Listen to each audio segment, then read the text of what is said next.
Hello students, शुरू करें आज का टॉपिक। तो chapter again goodwill, nature and valuation.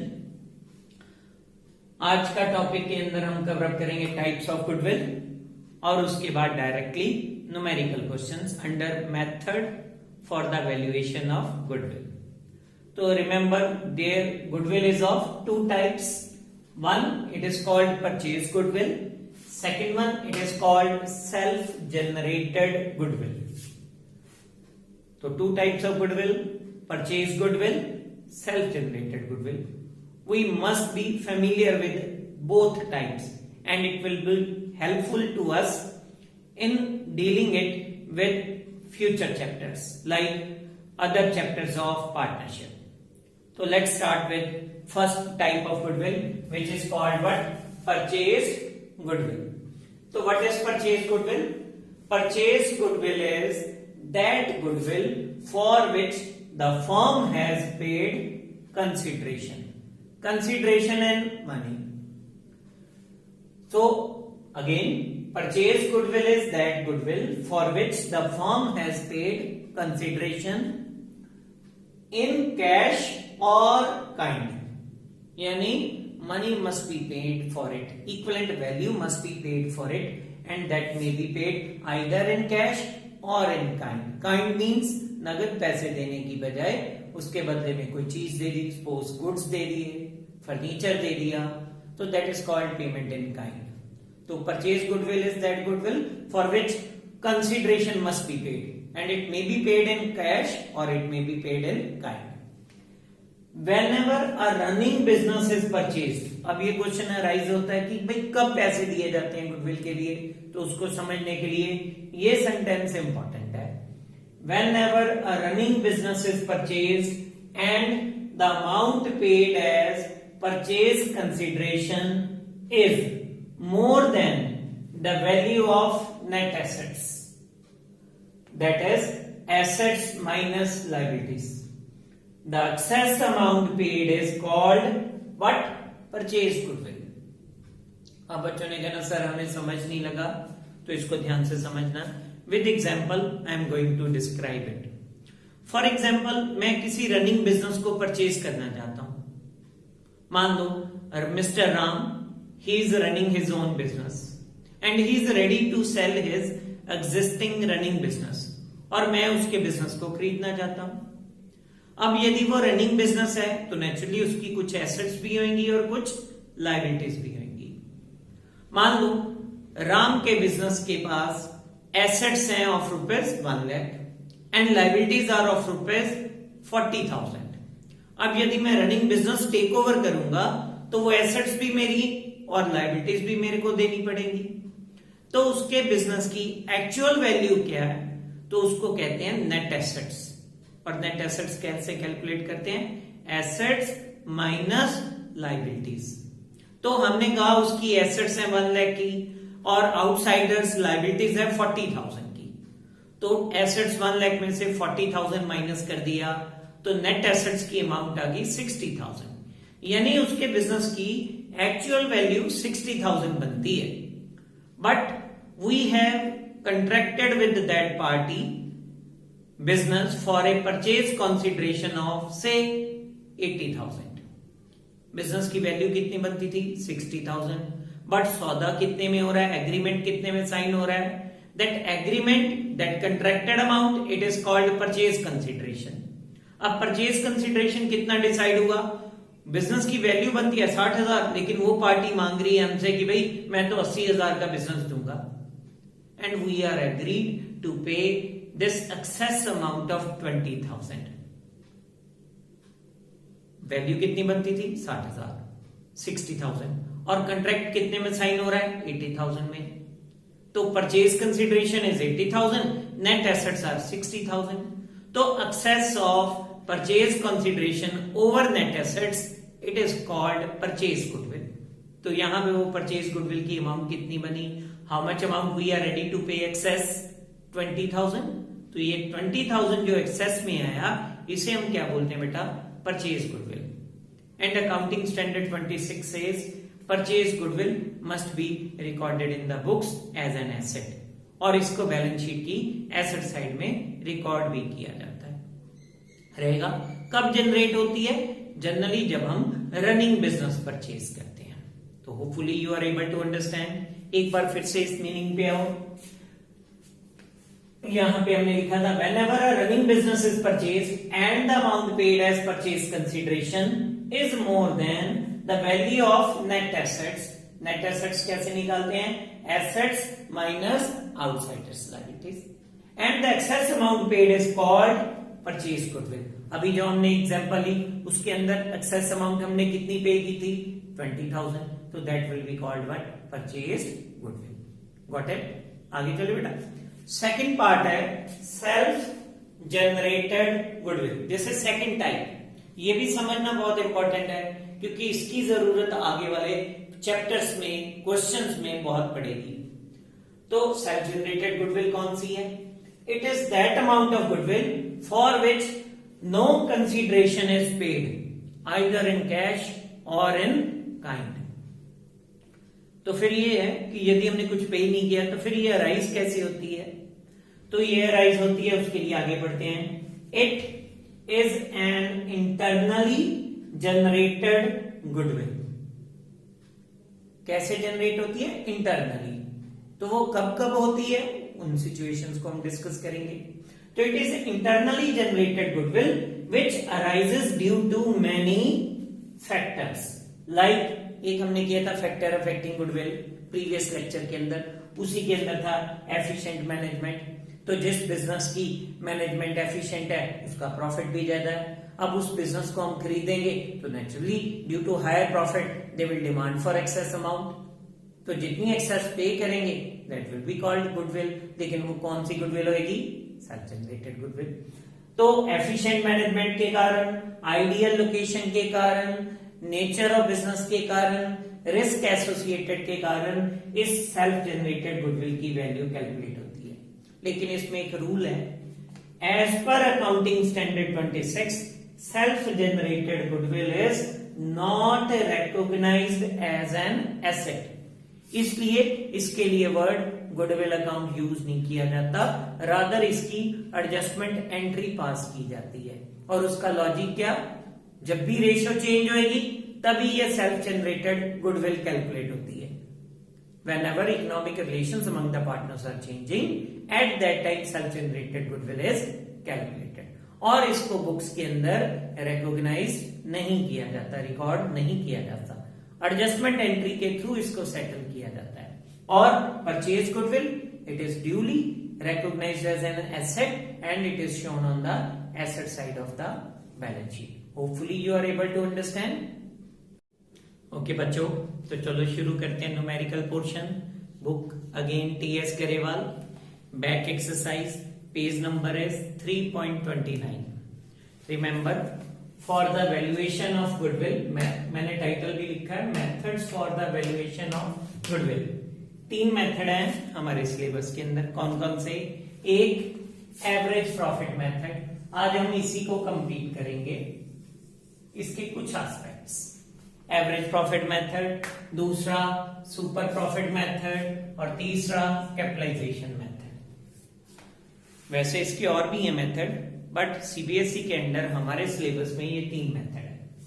तो पहला मेथड है एवरेज प्रॉफिट मेथड। इसके बेस पे हम क्वेश्चन सॉल्व करेंगे। सबसे पहले 1 to 6, तो बैक एक्सरसाइज के अंदर question 1 to 6 page number is 3.29 के ऊपर है। तो इसी का एक question number 3 we are going to discuss. आप भी ओपन अप कर लो अपनी बुक्स। तो शुरू करते हैं। मैं स्टेटमेंट रीड करूंगा so that you must be able to understand. Question number 3, calculate value of goodwill on the basis of 3-year purchase of average profit of the preceding 5 years ended 31st March which were as follows। तब average profit method के अंदर how to calculate the value of goodwill of the firm, तो उसके लिए formula आएगा goodwill of the firm is equal to average profits multiplied by number of year of purchase. तो ये formula है average profit multiplied by number of year of purchase. वापस आओ question के ऊपर।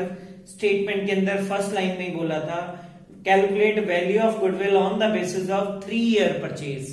तो number of year of purchase कितना लेना है? 3। Of average profit of preceding 5 years, और एवरेज प्रॉफिट कितने सालों का कैलकुलेट करना है? पिछले 5 साल का। आगे बढ़ते हैं क्वेश्चंस के अंदर। ईयर गिवन है 20, 19, 18, 17, 16, उसके अगेंस्ट अमाउंट ऑफ प्रॉफिट्स भी गिवन है। 2020 में प्रॉफिट था, 19 में, 18 में, लेकिन 17 में प्रॉफिट नहीं हुआ, रादर क्या हो गया बिजनेस को? लॉस। अब इसके बेस पे वो हमें कह रहा था कैलकुलेट वैल्यू ऑफ गुडविल। तो अब फार्मूला क्या बनेगा? Goodwill of the firm is equal to average profit multiplied by number of year of purchase. तो ये तो आ गया फार्मूला। अब एवरेज प्रॉफिट कैलकुलेट करना है तो उसका फार्मूला होता है total profits divided by number of years. तो हमें कितने सालों के प्रॉफिट्स गिवन है? पिछले 5 साल के। तो उन 5 साल के प्रॉफिट्स की हमने अमाउंट ले ली। लाइक टोटल प्रॉफिट्स को कैलकुलेट करने के लिए 8 लाख, 15 लाख, 18 लाख, और 1 साल 4 लाख का लॉस था, वो लॉस डाल दिया, लॉस है तो माइनस में, और 5th ईयर अगेन प्रॉफिट। अब ये कितने साल के प्रॉफिट है? 1, 2, 3, 4, 5, तो divided by number of year कितना आ गया? 5। इन सभी को ऐड अप करना है, प्रॉफिट्स को प्लस कर लेना है, और 4 लाख का लॉस उसमें से क्या कर देना है? माइनस।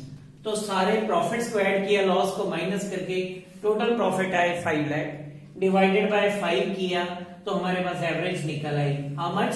10 लाख रुपीस।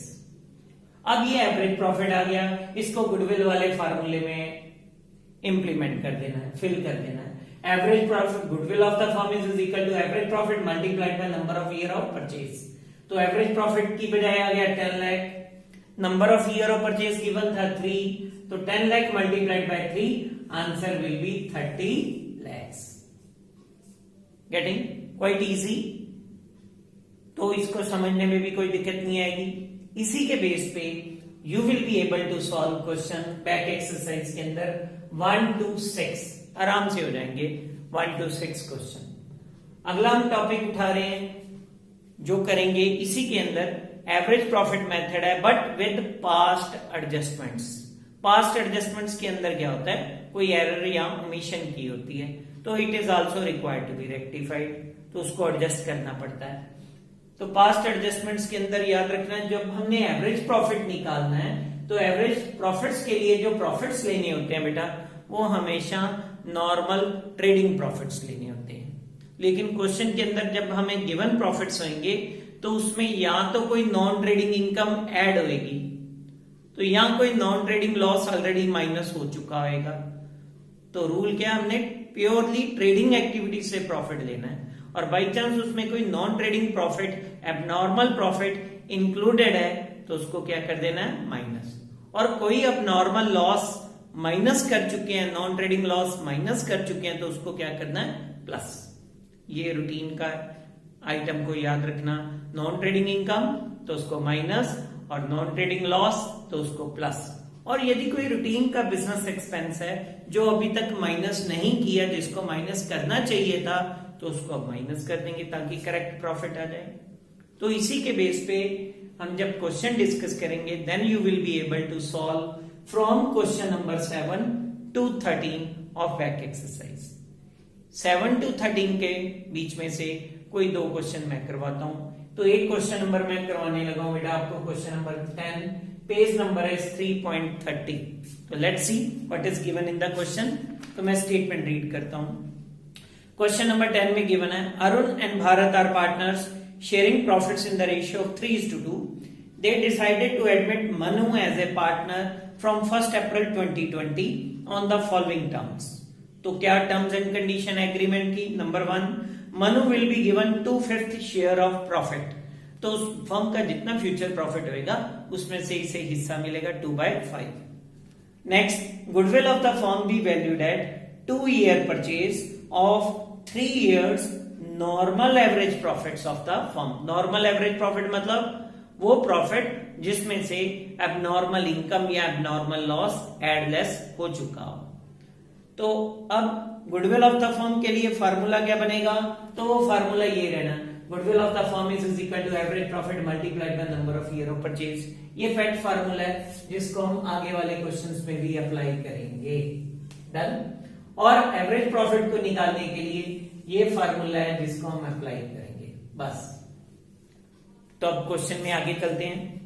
कहता है क्वेश्चन नंबर 10 के अंदर profits of the previous 3 year ended 31 March were 2020 profit हुआ 30,000 का, लेकिन साथ में लिखा ब्रैकेट में after debiting loss of stock by fire. तो इस प्रॉफिट में से एक एबनॉर्मल लॉस यानी loss by fire already minus हो चुका है। और हमारा रूल क्या है, यदि कोई एबनॉर्मल लॉस माइनस हो चुका है तो उसको क्या करना है, दोबारा प्लस करना है, ताकि हमें पता चल सके प्योरली बिजनेस एक्टिविटीज के थ्रू हमने कितना प्रॉफिट कमाया। देन 19 के अंदर 2019 के अंदर लॉस गिवन है 80,000 का। अब ये लॉस कैसे आया, साथ में राउंड ब्रैकेट में लिखा है includes voluntary retirement compensation paid 1,10,000। तो वीआरएस स्कीम के अंदर यानी वॉलंटरी रिटायरमेंट स्कीम के अंदर कई बार कई एम्प्लॉइज प्री मेच्योर रिटायरमेंट लेते रहे, और यदि कोई एम्प्लॉय प्री मेच्योर रिटायरमेंट ले लेता है ड्यू डेट से पहले, यानी 50 इयर्स का नॉर्मल एज ऑफ रिटायरमेंट है, कई बार 60 भी होता है कई इंस्टीट्यूशंस के अकॉर्डिंग, तो उस डेट से यदि कोई एम्प्लॉय पहले रिटायरमेंट ले लेता है तो उसको कंपनसेशन पे किया जाता है। और ये जो कंपनसेशन है कौन सा लॉस है, एबनॉर्मल लॉस। तो ये माइनस हो चुका है, इसको भी क्या करना है, वापस प्लस। और ऐसे ही थर्ड 2018 में प्रॉफिट दिया 1,10,000 इंक्लूडिंग ए गेन यानी profit of ₹30,000 on the sale of fix asset. अब बिजनेस का काम फिक्स एसेट बेचना तो है नहीं है, इसके थ्रू जो प्रॉफिट हुआ that will be called abnormal profit, non trading profit, और ये इंक्लूडेड है तो इसको क्या करना होता है बेटा, माइनस। अब इसकी प्रेजेंटेशन कैसे देनी है वो देखते हैं। और क्वेश्चन की लास्ट लाइन में कह रहा था calculate the value of goodwill. तो हमने सबसे पहले ईयर लिख लेने हैं। तो हमारे पास 3 ईयर गिवन थे, कौन कौन से, 2020, 19, 18। और क्वेश्चन के अंदर गिवन प्रॉफिट्स थे। 2020 में प्रॉफिट हुआ 30,000 का, 19 में लॉस था तो मैंने ब्रैकेट में डाल दिया 80,000 का, 2018 के अंदर प्रॉफिट था 1,10,000 तो वो डाल दिया। अब पहली जो एडजस्टमेंट थी 2020 में वो थी लॉस बाय फायर। तो अब नॉर्मल लॉस माइनस हो चुका है, दोबारा क्या करना है, प्लस। तो मैंने लिख दिया एडजस्टमेंट रिक्वायर्ड। पहला कॉलम ईयर, दूसरा गिवन प्रॉफिट्स जो क्वेश्चन में गिवन आएंगे, तीसरा एडजस्ट शो करने के लिए हम बनाएंगे एडजस्टमेंट रिक्वायर्ड, और चौथा कॉलम बनाएंगे हम fourth one profits after adjustments. तो 40,000 क्या हो जाएगा, ऐड 30,000 प्लस 40,000 ऐड किया तो प्रॉफिट आफ्टर एडजस्टमेंट आ गया हमारे पास 70,000। देन 2019 में हमने एक एबनॉर्मल लॉस पे किया था एम्प्लॉय को compensation against voluntary retirement scheme, तो वो भी एबनॉर्मल लॉस है। लेकिन 2019 के अंदर हमें प्रॉफिट नहीं, लॉस था, और ये लॉस आया क्योंकि हमने कंपनसेशन पे किया, तो वो नॉन ट्रेडिंग लॉस है, उसको एड बैक करना है, इसलिए मैंने लिखा प्लस 1,10,000। 80,000 नेगेटिव है, 110 पॉजिटिव है, तो हमारे पास 30,000 पॉजिटिव प्रॉफिट बच गया। तीसरा साल 2018 के अंदर 1,10,000 का प्रॉफिट गिवन है, लेकिन इसमें अब नॉर्मल इनकम इंक्लूडेड है, profit on sale of fix asset, और हमारा फिक्स एसेट बेचने का काम तो है नहीं है, तो ये अब नॉर्मल प्रॉफिट है, इंक्लूडेड है तो माइनस करना है, इसलिए हमने साथ में लिख दिया माइनस 30,000। तो 110 में से 30 गए, हमारे पास आ गया 80। तो 3 साल का प्रॉफिट सम टोटल किया तो हमारे पास टोटल प्रॉफिट आ गया। टोटल प्रॉफिट ऐड करें 70, 30, 1 लाख प्लस 80, 1,80,000। अब एवरेज प्रॉफिट निकलेगा टोटल प्रॉफिट के बेस पे।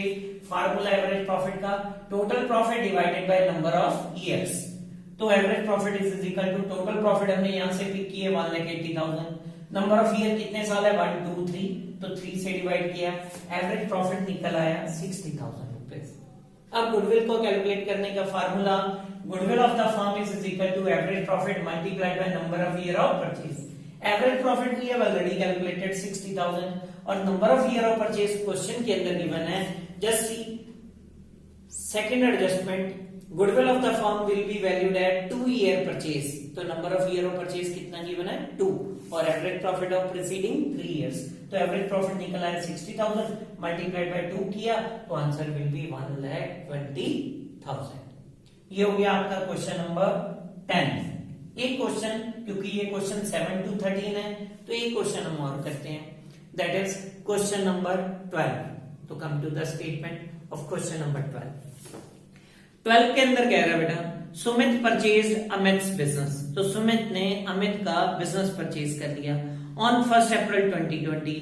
Goodwill was decided to be valued, अब कैसे कैलकुलेट करनी है, एट 2 ईयर परचेज, तो number of year of purchase कितना हो गया 2, of average normal profit of last 4 years, और एवरेज प्रॉफिट कितने सालों का लेना है, पिछले 4 साल का। The profits for the past 4 years were given, तो पिछले 4 साल का प्रॉफिट्स गिवन है। क्वेश्चन नंबर 12, पेज नंबर है 3.31। वैसे ही टेबल के फॉर्मेट बना लेने हैं, कॉलम, पहला कॉलम ईयर, दूसरा कॉलम गिवन प्रॉफिट्स जो क्वेश्चन में गिवन होंगे, तीसरा एडजस्टमेंट रिक्वायर्ड, और चौथा प्रॉफिट आफ्टर एडजस्टमेंट्स, इसको नॉर्मल प्रॉफिट भी बोल दिया जाता है बेटा। अब ईयर कौन कौन से गिवन है क्वेश्चन नंबर 12 में, 2017, 18, 19, 20, तो हमने चारों साल डाल दिए 17, 18, 19, 20। गिवन प्रॉफिट्स जो थे उसके अगेंस्ट 80,000, 1,45,000, 160, 2 लाख, तो हमने प्रॉफिट भी डाल दिए 80,000, 145, 160 एंड 2 लाख। अब एडजस्टमेंट कौन कौन सी थी उसके लिए आगे बढ़ते हैं। Books of accounts revealed that number 1, abnormal loss of 20,000 was debited, मतलब deducted to profit and loss account for the year ended 31 March 2017। तो 2017 के प्रॉफिट में से 20,000 रुपीज का एबनॉर्मल लॉस माइनस हो चुका है, तो क्या करेंगे, इसको एबनॉर्मल लॉस माइनस किया तो दोबारा प्लस, तो मैंने लिख दिया प्लस 20,000, तो 80 प्लस 20 ऐड होके कितना हो जाएगा 1 lakh.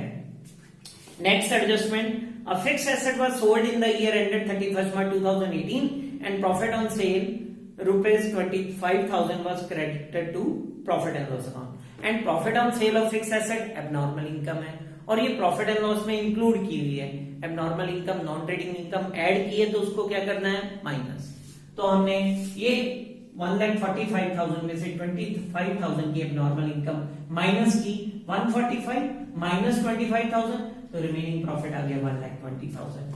Third adjustment, in the year ended 31st March 2019 assets of the firm were not insured due to oversight, insurance premium not paid was 15,000, बीमा करवाया और उसकी इंश्योरेंस प्रीमियम को पेमेंट नहीं की, तो ये रूटीन का बिजनेस एक्सपेंस है। इफ फर्म की प्रॉपर्टी, फर्म की फिक्स एसेट का इंश्योरेंस करवाते हैं तो उसका जो प्रीमियम है it is a routine expense, अभी तक नहीं सब्ट्रैक्ट किया तो हमें करना पड़ेगा, तो मैंने 15,000 के साथ डाल दिया माइनस, तो 160 माइनस 15,000 आ गया 1,45,000। 2020 का प्रॉफिट था 2 लाख, लेकिन उससे रिलेटेड कोई एडजस्टमेंट नहीं है, तो एडजस्टमेंट रिक्वायर्ड में निल, और ये 2 लाख का 2 लाख इधर डाल दिया, एड अप किया 4 साल के प्रॉफिट्स को, ग्रैंड टोटल बना 5,65,000। Now remember what is the formula of calculation of average profit, total profit divided by number of year, तो टोटल प्रॉफिट बने 5,65,000, नंबर ऑफ ईयर बने 1 2 3 4, तो 4 से डिवाइड किया तो एवरेज प्रॉफिट आ गया 1,41,250, और गुडविल के लिए फार्मूला बनेगा goodwill of the firm is equal to average profit 1,41,250 multiplied by number of year of purchase which was 2 year, तो 2 से मल्टीप्लाई किया 2,82,500, that will be the final answer. Hopefully you are able to understand. अब इसके base पे आपके back exercise के question हो जाएंगे बेटा अप टू 7 से लेके 13 तक, तो 13 तक के क्वेश्चन कंप्लीट हो जाएंगे। Thank you.